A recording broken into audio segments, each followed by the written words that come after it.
Hi guys, welcome to my little corner of the internet. Today I wanted us to make sauerkraut. If you don't know what sauerkraut is, it's fermented cabbage.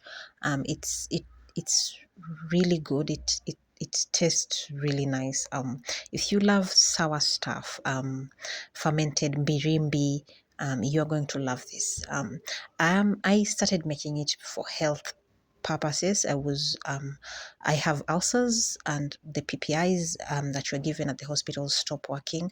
And when I was researching how to treat it at home, because I was sick of taking medicines all the time, um, I stumbled upon fermented foods, and online everyone was saying they work. And right now I can tell you they do, because I've been um, eating this for like I have been eating it for like 3 weeks. Yeah, but I started making it for like a month ago. Yeah, so it works. It really helped me a lot. So what you're going to need is fresh cabbages. I usually add carrots for the sweetness, and that's it. Please make sure your cabbages are fresh as you can find them. And whichever chopping board you decide to use, make sure you thoroughly clean it, or just use a different one from the one you use to cut meat, because you don't want cross contamination. Make sure your surface is clean, your hands are clean, and whatever it is that you're using is so clean. Yeah, so wash your cabbage and shred it, and then after you've shredded it, just coat it with salt. I usually coat it with salt as I go, because I want it to release all the moisture. From what I've learned is you're not supposed to use iodized salt. In short, you're not supposed to use table salt. So I tried to find non-iodized salt. I couldn't, but I found this natural salt in a supermarket near me, and yeah, that's the one that I'm using. It's different from the table salt. You'll see that if you buy natural salt, it clams up for some reason. Yeah, so the next thing that I do is I just shred up my cabbages, my carrots. I grate it. Yeah, and then you want to, I don't even know how to call this. It's what I would just say it's what I do when I'm making dough. You just press the cabbage until you get the moisture out. You want a lot of the moisture to come out of the cabbage, and you want that cabbage to take in all the salt. As for the amount of salt, there are recipes where you have specific amount of salt for a specific kg of cabbage, but I don't have the weighing scale.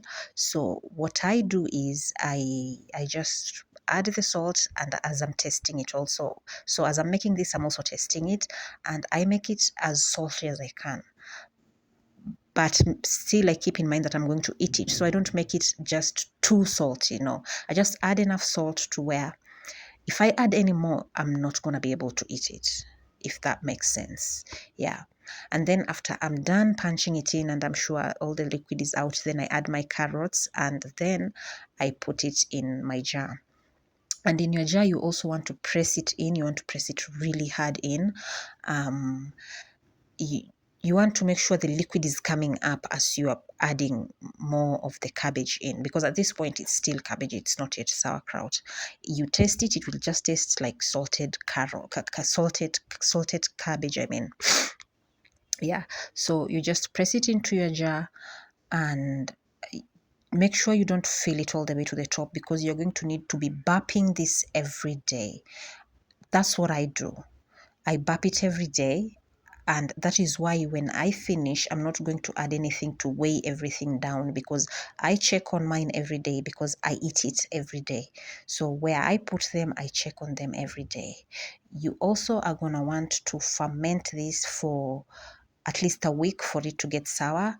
And for me, I've seen that when it gets to 2 weeks, it gets way too sour. So I don't leave it for longer than 2 weeks outside. After around 14 after around 13 days, I will put it in the fridge. I won't let it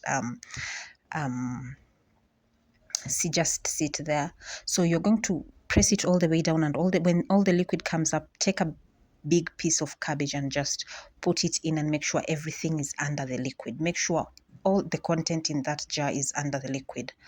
And I also wipe my my jars with vinegar because I'm trying when you don't, you're going to have fruit flies around it. So just wipe it all down, make sure it's totally clean, and you're just going to store it in a dark room temperature, in a dark place.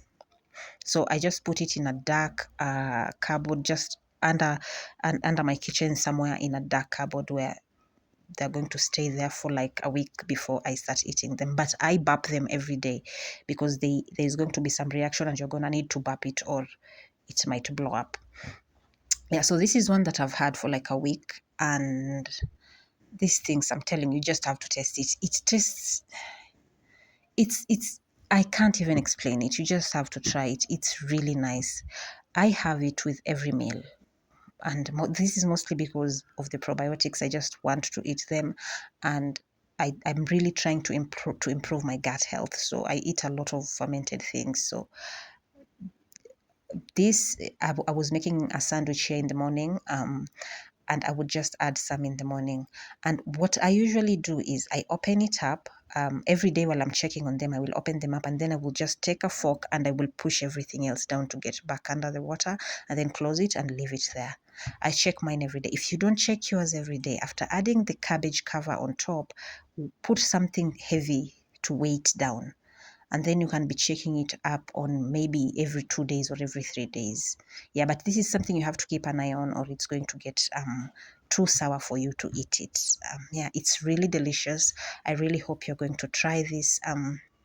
It's really good for your health. It's really, just Google the benefits of fermented foods, and this is one of the really tasty ones. And while making it, the way you saw me adding carrots, you can add whatever you want to it. Just be careful that whatever you add to something you're going to ferment, the flavors are going to intensify so much. Like say if you're adding something like garlic, then you have to just be careful you don't add too much because it's going to get too garlicky, if that's a word. Yeah, thanks for watching, and I hope this has been helpful. And yeah, please like, share, subscribe, and yeah, I'll see you in the next one. Bye.